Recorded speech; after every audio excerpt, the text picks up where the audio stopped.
Tom said Biden screwed the Democrats. He screwed the country. That's who he screwed.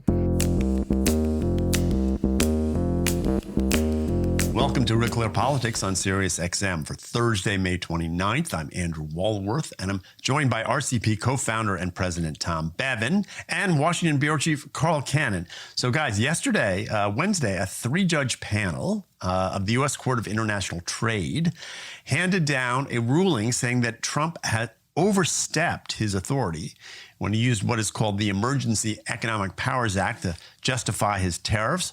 Tom, how big a blow to Trump's tariff policy is this, and how is the White House reacting? Well, the White House immediately moved to try and get this decision appealed, and they're looking to the Supreme Court to, I think, ultimately decide this, which is where a lot of this stuff is going to end up anyway. But it's obviously a blow, and they are arguing that they have this authority. The court obviously found differently.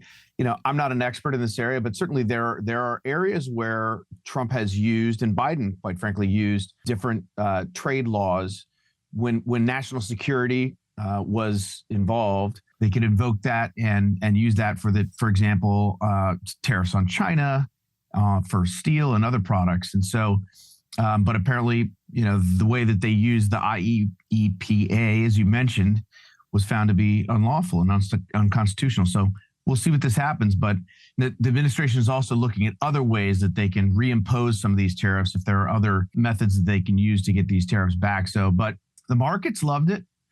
But there'll still be some uncertainty until this gets ultimately and finally resolved. Yeah, it is, Carl. It's just more uncertainty. And it's pretty broad. This is, I think, about the broadest sort of, kickback or knockback on the tariff policy that we've seen. And it comes from this special court that is supposed to deal with these kinds of issues. Well, President Trump imposed these tariffs on China in his first term, and the Democrats denounced them and then kept them in place mostly when President Biden was in office. But I don't remember them being challenged in the courts. And these judges looking at this, and these, especially appellate judges, let's just assume, let's stipulate for the sake of argument, they're doing so in good faith and just looking at the law. But it's starting to be a pattern where these judges are just routinely discarding President Trump's orders. And, there's sort of two conclusions you can reach from them. One is that President Trump is just doing all kinds of extra legal things. And so the courts have to, and these cases are being brought to them, they have to rule on the merits. The other is that the courts are flexing their muscles. And, what you have is unelected judges appointed for life, basically thwarting the agenda of a popularly elected president. And so it's got to, Tom, it's got to go to the Supreme Court. I mean, that's where it seems all this activity is headed. But I wanted to ask you, Tom, about something else, which is the taco. I don't know if you've heard this phrase. This is the phrase that traders use. It's called the Trump trade. It's the taco trade. Trump always chickens out, with the idea being that every time he comes up with a threat on the tariffs, when push comes to shove, he backs down. He pushed back pretty hard against it yesterday with reporters. But what do you make of the taco trade? I mean, I don't know what to say about the taco trade. I mean, look, it certainly is the case that Trump has, makes these big, bold pronouncements, these big policy moves, and certainly with regard to tariffs and some other issues, he sort of, claws his way back and carves things out and negotiates them. And we've talked about this before, Andy. I know you love that. Very swampy of him.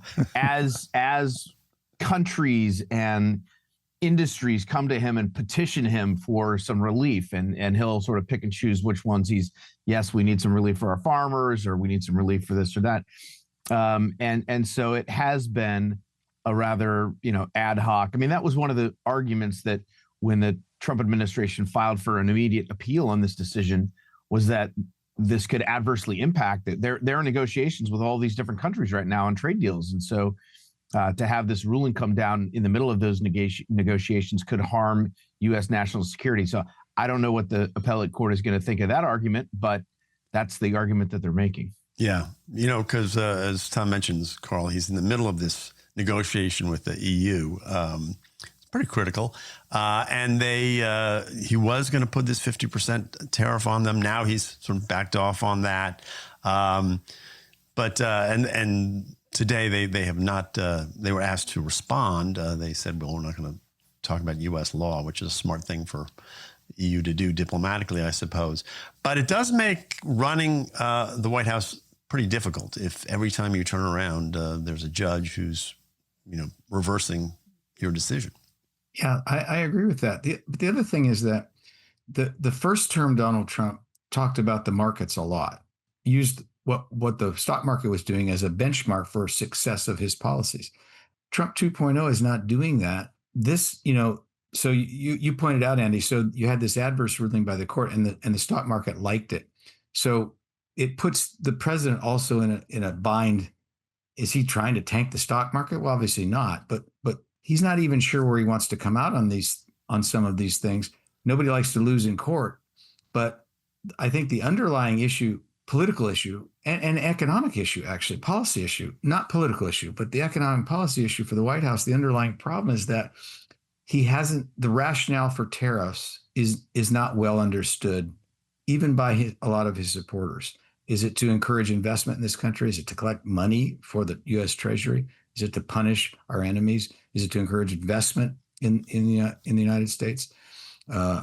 Opening up markets, in places that have been close to us, just close trade imbalances generally. He's cited all these reasons, but some of them are in conflict with one another. And I think at some point it's going to help the president, the administration, for the president to give a speech about this and explain, all right, here's what I'm doing and why.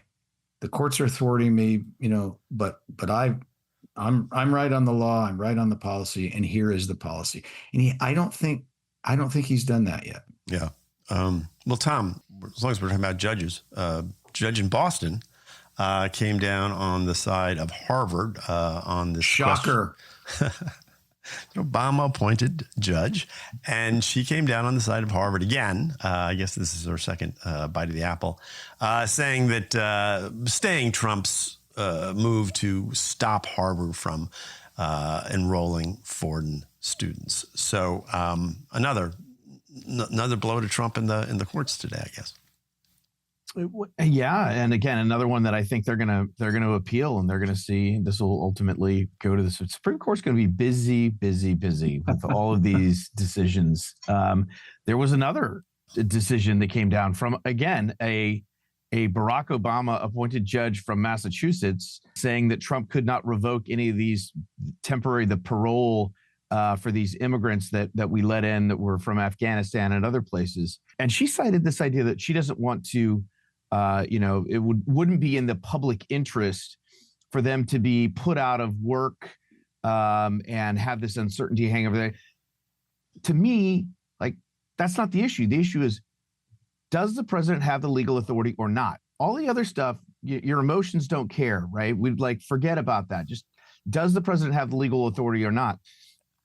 And again, it's a situation where Biden can impose these programs, but they can't ever be undone. I mean, that's ridiculous. That's no way to run a country. And so this is another, the Harvard one is a little bit of a different case, but under similar circumstances. And it's these judges, I put the tariff decision in maybe a different category. It was a 3-judge panel, about the constitutionality, but these nationwide injunctions by these individual judges, the ones that are particularly appointed by Democrats, including Barack Obama, that are thwarting, Trump's agenda across the board and not allowing him to undo any of these policies that were even executive orders and programs that were put in place by a previous president seems insane to me, and it has to be addressed. Carl, you going to defend the court system here? Well, in part. Mm-hmm. The case Tom's talking about, the judge basically made a policy argument.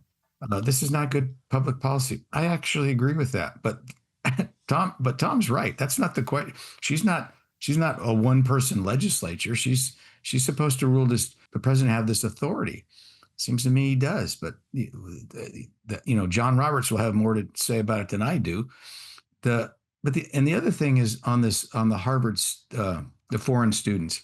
There is nothing in the Constitution that would make me think that the president of the United States can tell Harvard University what students it can accept. So that seems like an easy one. But certainly if the State Department is giving visas to foreign students, that is under the prerogative of the executive branch of the government to decide who it wants to let into this country. The idea that a foreign student in Beijing has a constitutional right to attend college in Cambridge, Massachusetts, or New Haven, or Berkeley, California, or anywhere. That seemed You always leave out Princeton, Carl. Stop trolling me. Princeton, New Jersey. I was going to say Princeton, New Jersey. I don't know how that town escaped my mind, but or I guess Boulder, Colorado. There you go. There you go. I just don't. It seems to me that the order that the president issued was, overbroad. But I'm with Tom on this, Andy. What you think? These local judges keep telling the administration what its national policy could be. I don't think voters are going to like that, and I kind of question whether the Supreme Court will too. These cases are brought before these judges. They're obliged to rule, but sometimes they're brought in venues that aren't even, the judge shopping that's going on seems pretty obvious to me. Yeah. But I think the appellate courts and the Supreme Court's going to have to weigh into this too. I'm with Tom. Is the Supreme Court going to decide every single one of these issues? I guess. Yeah, well, that'll be the question, because the Supreme Court does not like to make very broad decisions if they can. They want to make these things as narrow as possible. And that seems to be hard given the number of these cases that are heading their way. Anyway, we're going to leave it there. You're listening to Real Clear Politics on Sirius XM. I'm Andrew Walworth. I'm here with Carl and Tom. We'll be back right after these words. Welcome back to Real Clear Politics on Sirius XM. I'm Andrew Walworth. I'm here with Carl and Tom. And Tom, President Trump issued new pardons yesterday, on Wednesday. These included pardoning a former governor of Connecticut, a former New York congressman, a rapper, a union leader, and these are just the latest in this stream of pardons, including Todd and Julie Chrisley, who were convicted of tax fraud. What do you make of the pardons, and what's the politics here? What's going on? Don't forget about the Chicago gang member, the head of the Gangster Disciples. Oh, that's true. Yes. Well, there's so many. I can't keep track. I was actually looking at a list earlier. The New York Times had a list of everybody that he pardoned just yesterday, and it's long. It's a lot of people, and it is hard to sort of. And there are accusations that some of these folks were like the Chrisleys. Their daughter was a Trump supporter, and there was another woman who, gave $1 million donation. It lives in Florida, and her son had been accused, I guess, convicted of defrauding.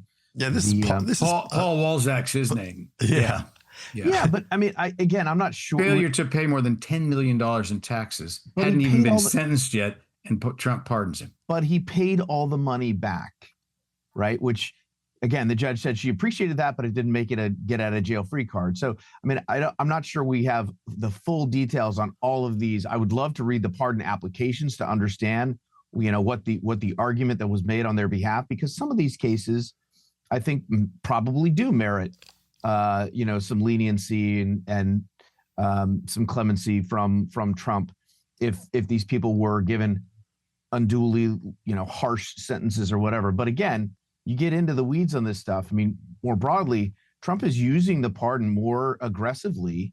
And in the middle of his term, I mean, usually this is the kind of stuff that's reserved to the very end. And he's came out of the gate with a lot of pardons and continues to do that. And again, what can the Democrats say, right? Oh, Trump, you're pardoning someone who donated money. Oh, well, okay. But the Hunter Biden pardon and the preemptive pardons of all these people. I mean, Biden really screwed the Democrats on this by pardoning his family in particular, because he has absolutely opened the door to allow Trump to do whatever he wants with these pardons and either avoid criticism or certainly be able to, point back to them. Yeah. Carl, you see it that way? I mean, did Biden sort of pave the way here so that Trump pretty much insulated for making pardons, some of which look pretty transactional?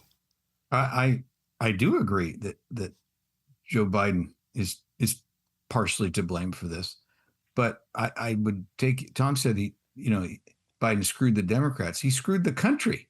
That's who he screwed. You've got these people. Fair enough. Yeah, these people who paid money. You asked about that application, that Paul Walzak's application actually pointed out that he was a supporter, that his mother was a supporter of Trump. Yeah. So, yeah, transactional, that's a polite word for it, Andy.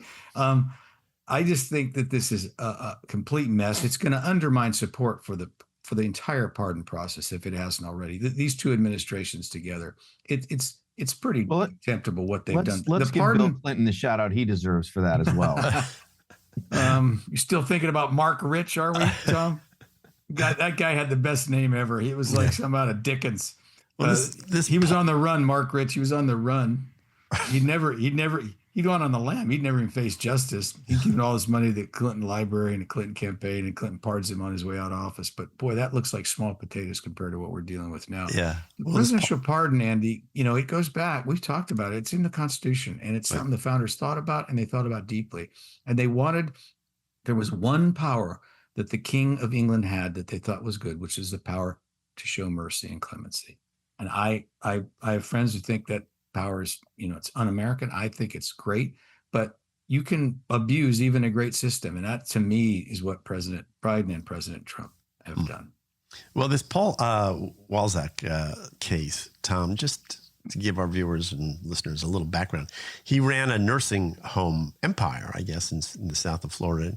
And he's like a luxury nursing home, yeah. Yeah, and he was convicted of stealing $11 million in payroll tax. From nurses and doctors. Yeah, from nurses and doctors. But his mother was at Mar-a-Lago at $1 million a plate dinner. She's had fundraisers at her house for the president. And this seems to be a factor that, as Carl mentioned, was mentioned in the appeal document. So how is this not totally transactional? And I mean, it could be. For sure. And I can just imagine the circumstance where she's at this dinner or something with Trump and goes up to him and gets in his ear and is like, I'm a huge supporter. And, you got to take, my son's been, railroaded. I mean, given what Trump has gone through with the legal system in this country, I suspect he's very amenable to those types of arguments of people who've been wrongly treated by the legal system. And as I said, apparently the son paid the money back, which again, doesn't necessarily absolve him of the crime that he did, but for him to get sentenced after that, after getting paying all that money back. No, Tom, he was ordered as part of the sentence to pay restitution. Right. So he didn't do it out of the goodness of his heart. Well, okay. Fair. But Tom's point is right here, Andy. I mean, the point, Trump, for a Republican president, has a remarkably jaundiced view of prosecutors. And we noticed this in the Eric Adams case. Eric Adams immediately started playing the Trump card. I was targeted for my political views. Well, that wasn't true, but you can see why, after what he went through in the New York system, where Trump was targeted for his political views, why I think Trump is more susceptible to that argument, even when it's transparently wrong, and than you a more discerning person might be. You see it in the Michael Grimm pardon, right? He's the congressman from Staten Island, New York, who was accused of, I think, what was it, like tax fraud or something, who and the John Rowland case. I mean, there's this theme that runs throughout a lot of these pardons that you could perhaps understand why Trump is sympathetic to applications that, from people who are saying, look, my son, my daughter, my husband, whatever, was mistreated by the judicial system in this country, the legal system in this country. And, that's why you should pardon him. And I think Trump is open-minded about that. Well, that's one way to put it. Waving away the fact that, I mean, look, they're you get $1 million and then you pardon someone's son. Obviously, people are going to make the connection that those two things were not mutually exclusive. Right. Well, let's talk about NPR for the time we have left in this block. So, Carl, NPR is making an argument. They're suing the Trump administration on First Amendment grounds. Catherine Marr, she's the president of NPR, said this. She said, this is a retaliatory viewpoint-based discrimination in violation of the First Amendment. Supreme Court has ruled numerous times over the past 80 years that the government does not have the right to determine what counts as biased. NPR will never agree to this infringement of our constitutional rights or the constitutional rights of our member stations. First Amendment case, are they on firm ground here? Well, they're not. And NPR's complaint itself Andy, called the desire to cut off federal funds to NPR blatant and textbook First Amendment violation. And so that's an odd thing. The government does not, but as a judge said a few weeks ago in a related case, the government, it's a federal judge. We're hard on some of these judges. Well, let's give this judge his props. The government does not abridge the right to free speech by choosing not to subsidize it. The head of NPR thinks that phrase, viewpoint discrimination, is a magic phrase, and in some ways it is. The Supreme Court has ruled numerous times that the government can't do what it did all during the Biden administration, but that it can't discriminate because of your viewpoint. So if NPR skews left, and it's obvious that it does, it's too tough. But the point is that nobody, the federal government isn't trying to close down NPR or censor it. They're trying to withdraw funding from it. And NPR's idea, and I'm not alone, the Free Press had a nice piece by a Yale law professor. NPR's position is just untenable on its face. You're saying that once you get federal money, you can never you can never have that away? spigot. The taxpayers are forced to pay this, presumably for eternity. Yeah, Tom, it does seem like on the sort of surface that it doesn't pass the smell test, but nonetheless, they're making this argument both legally and in the press and in their own press. So, what's the strategy here? I guess if it's not legally sound, but is it politically smart for NPR to be waving the First Amendment flag? Well, this woman, Catherine Monner, she's a real piece of work. I mean, she's the one who sat before Congress and testified that NPR was, completely neutral. And despite the fact that, their newsroom is like 85, they have 85 Democrats and no Republicans or something. I mean, it's absurd on its face. And this idea that, NPR has this God-given right to taxpayer money in perpetuity is also just, it's laughable. And so, she can make that argument all she wants. I think nobody believes it. She's trying to sort of gaslight us into believing that there's some sort of, First Amendment issue at play here. And if NPR doesn't get taxpayer dollars, that they're being censored. I mean, give me a break. They've got I'm sure plenty of liberal donors out there who'd be willing to give a little more so that they can have their full programming from 8 a.m. to 8 p.m. of, progressive left-wing stuff that they get on that channel. So she can make the argument, but that dog is not hunting. All right. Well, we're going to leave it there. You're listening to Real Clear Politics on Sirius XM. I'm Andrew Walworth. I'm here with Carl and Tom. Don't go away. We'll be back with more right after these words. Welcome back to the show. I'm Carl Cannon, Washington Bureau Chief of Real Clear Politics, talking now with George Condon, who covers the White House for National Journal, veteran White House correspondent, one of the best. George, you wrote a very interesting piece this week, or maybe it was last week. When was I think it was this week. yeah, about these dog and pony shows that President Trump does in the Oval Office with foreign leaders. And I think people have noticed that it's different, but you did a piece about it. I want go through what the examples you used, and then let's talk about the history of it and whether we've ever seen anything like this. Because between the two of us, I think we covered the White House for about 35 years. So we've got some institutional memory. Actually, I wish it was just that, but it's been 43 for me, and you, all right. you 15 for me. We got 50 years between us. Okay, and more than that, yeah. Okay, all right. So all right. The latest one was the South Africa president, or was that the latest? Yeah, it was. Okay, yeah. All right, what's he doing here? What? First of all, describe the scene, because you've been in for some of those.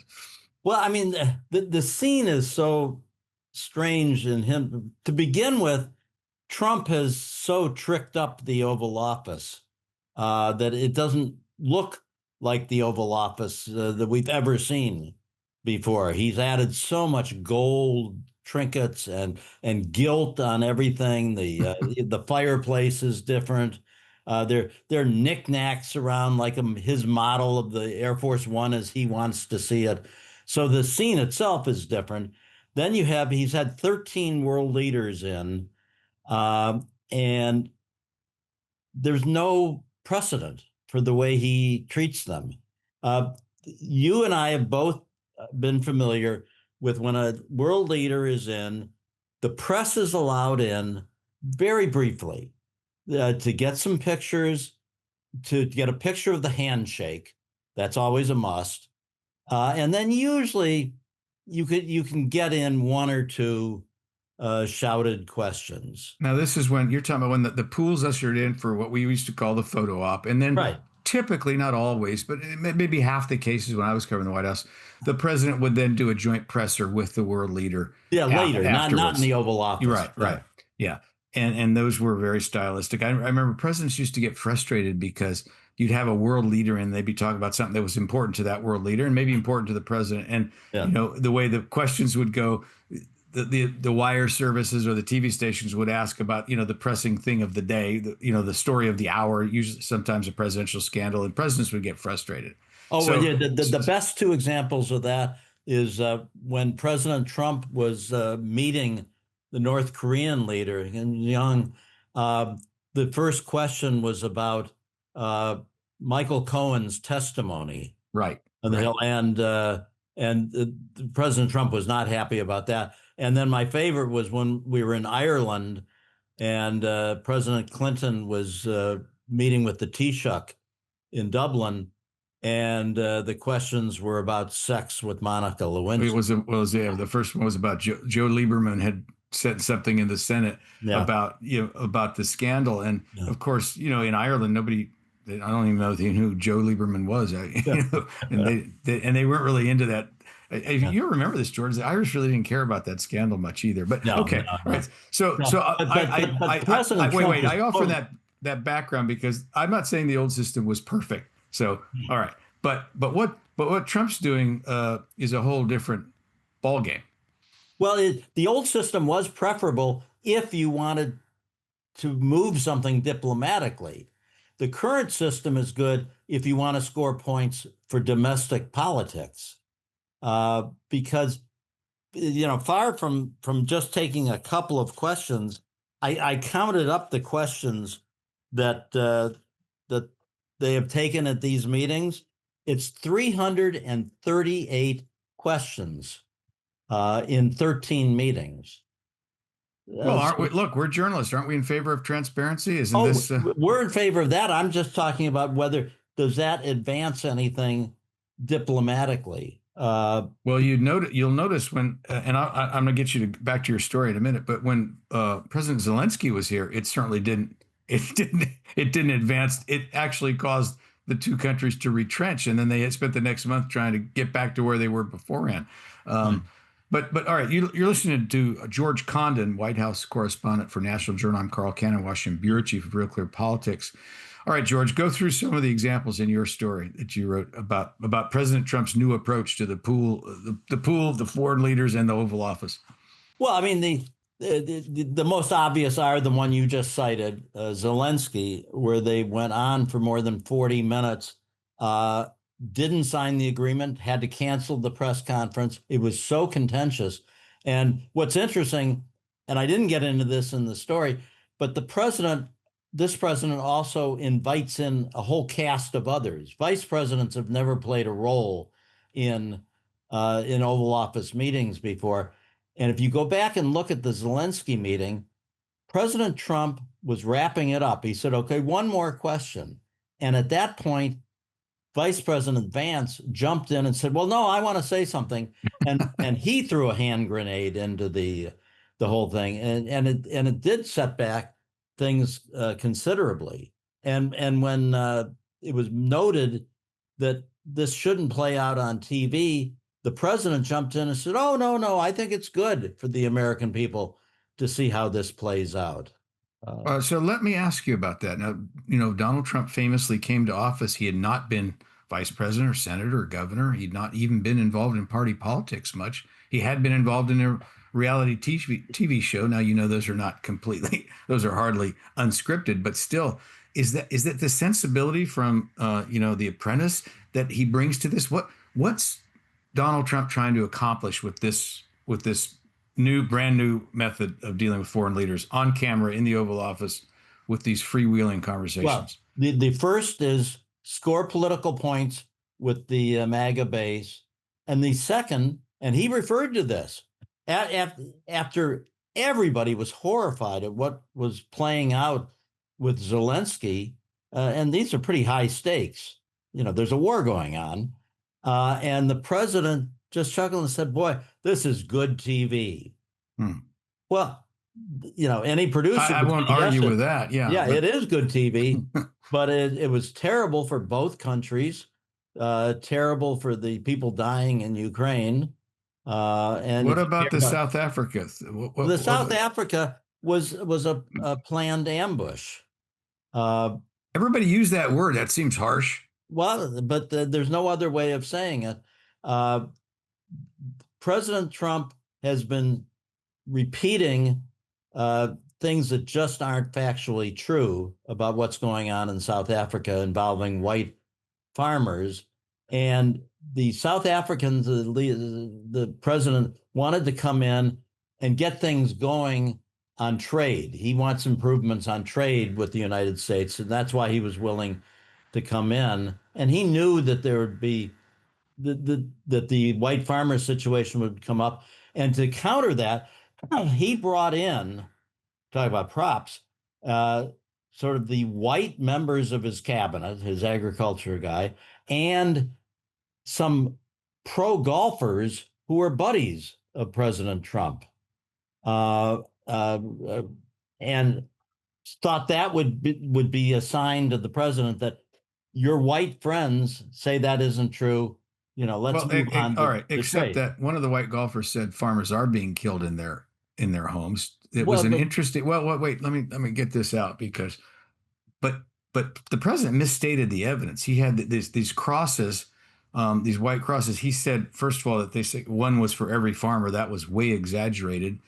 And then he said that they were buried there. Pretty bad staff work, if you ask me. But that he did draw attention to something, and I got to tell you, George, I think the media coverage of this has been as one-sided in the other direction as Trump was. This baseless, genocide, baseless claims about farmers. According to I did some research in this. The government admits about an estimate of 50 white farmers are slain on their land every year for the last 4 or 5 years. I don't, or 6 years. I don't know if that's a genocide or not, but it's a very untenable situation and very scary to these people. And I think Trump's stunt may have worked, but you might have a different view. I do, because yes, and the president of South Africa openly admitted white farmers have been killed. But as he pointed out, we have a real crime problem in South Africa, and a lot of blacks are being killed too. We've got to work on that. We've got to improve it. But the pictures, the president showed a video, and also ended up pictures. The pictures, as Reuters pointed out, because it was their picture, was from the Congo. Deaths, and where there really is a problem in the Congo on people being killed. Yes, there are problems, but not what the president was saying they were. All right, well, that's going to do it for us. You've been listening to George Condon, White House correspondent for National Journal. I'm Carl Cannon, Washington bureau chief of Real Clear Politics. Thank you for coming on, George. Certainly. And don't go away. We'll be back after this. Welcome back to Real Clear Politics on Sirius XM. I'm Andrew Walworth, and I'm here with Guy Shiraki. He is a contributor to Real Clear Pennsylvania, and he's a senior fellow at the Commonwealth Foundation in Pennsylvania. So, Guy, welcome to the program. Thanks for having me. So, Guy, I wanted to talk to you about this Nippon U.S. steel deal and a bit about your governor, Josh Shapiro's political future. But let's start with steel. This is a merger that was opposed by both Donald Trump and Joe Biden during the campaign. Now it's endorsed by Trump and by your Democratic governor, Josh Shapiro. So what changed to make this deal so popular? I think a few things. One is it's crystal clear that the business is going to receive an enormous multi-billion-dollar investment in upgrading, which indicates that this is not a short-term fix. This is a long-term investment. We're going to be making steel in Pittsburgh for decades, if not longer. So I think the overwhelming amount of the investment changed it. I think the increased amount of investment, and I think the clear understanding that it will be American management and American leadership that will be driving the production of it.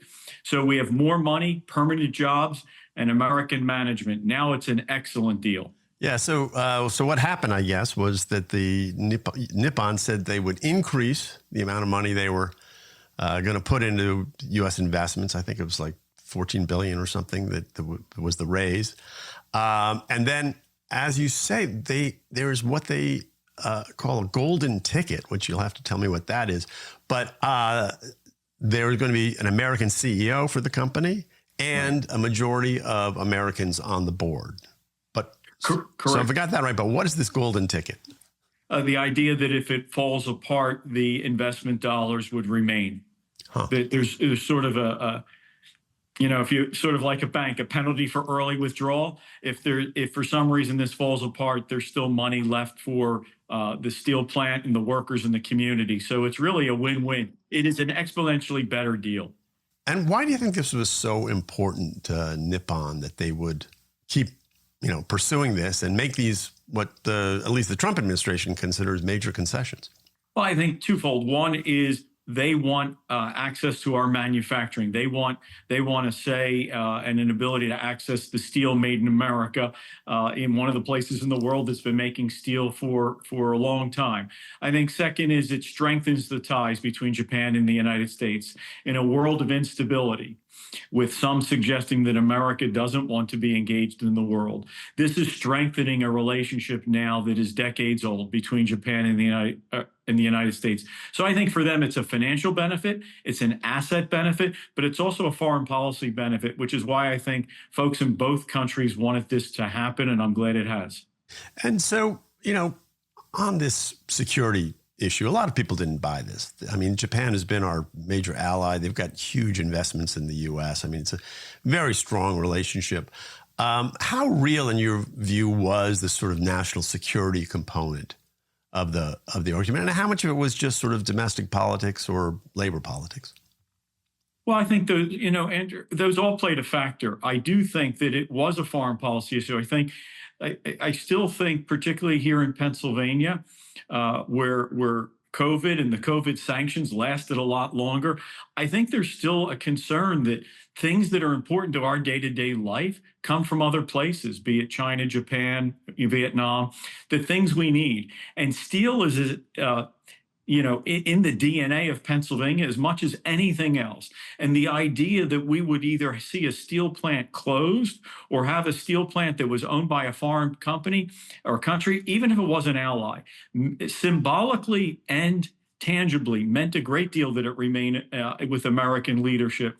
So I do think part of it was emotional, but part of it was very real to the workers and to Pennsylvanians, that this be something that, heaven forbid, in time of war or economic emergency, we could get our hands on this steel, and this ensures that.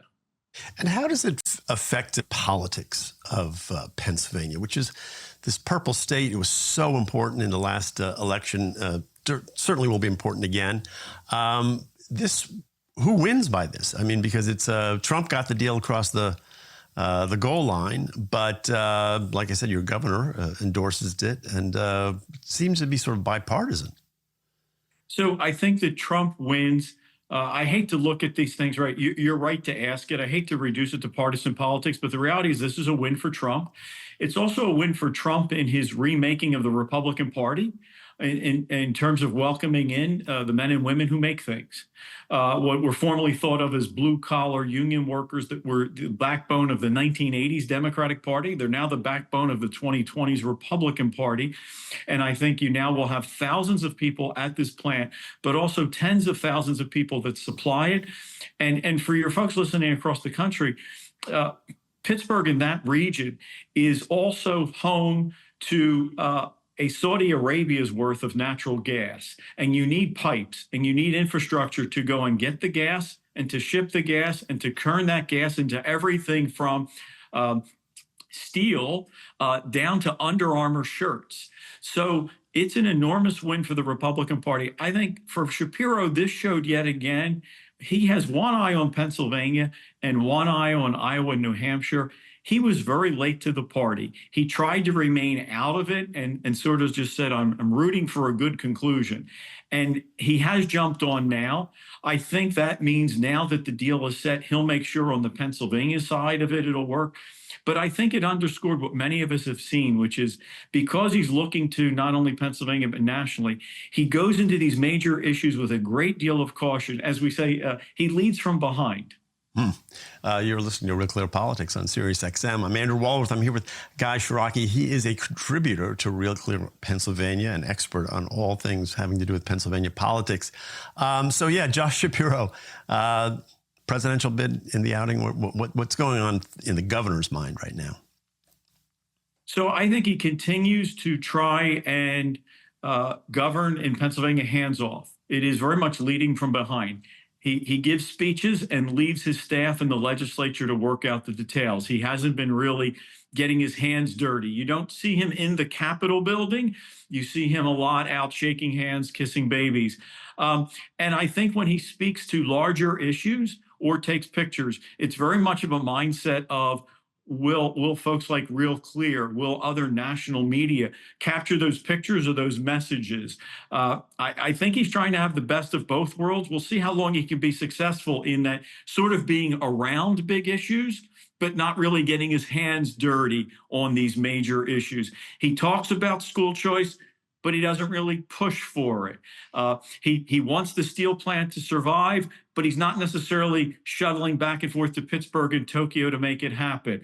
It'll be interesting to see if that strategy of sort of being around issues, but not being at the table when they come together, whether that will work for him. I think he's trying to do it so that he can straddle both sides and never be on the wrong side of an issue.